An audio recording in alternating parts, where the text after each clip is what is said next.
Patuloy na tumatanggap ng matinding suporta mula sa madlang people ang mga host ng It's Showtime matapos silang mabatikos ng ilang netizen dahil sa pagbabahagi nila ng kanilang saloobin hinggil sa mga napapanahong issue sa bansa.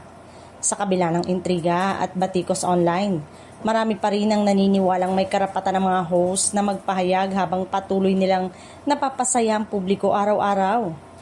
Isa sa hayagang dumepensa sa mga host ay si Attorney Reyes del Rosario na naging vocal sa kanyang social media post laban sa umano'y coordinated attacks ng ilang vloggers at bashers.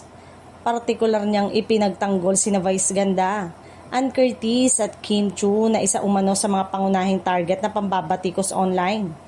Ayon kay Attorney Reyes, hindi raw dapat patahimikin ng mga personalidad na ginagamit ang kanilang impluensya upang magbigay ng awareness tungkol sa mga usaping panlipunan.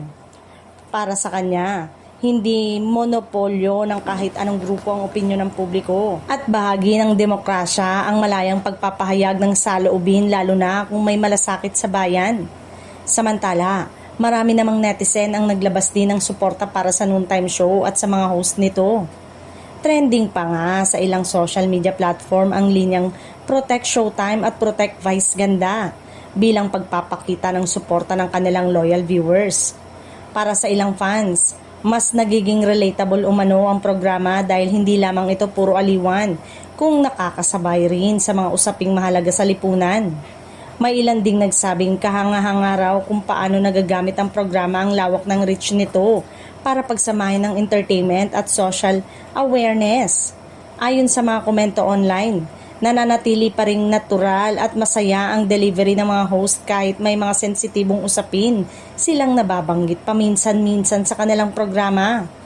Sa kabila ng mga kontrobersya at batikos, tuloy pa rin sa pagbibigay ng good vibes at tawanan sina Vice, Ann, Kim, Wong, Navarro at iba pang host ng It's Showtime.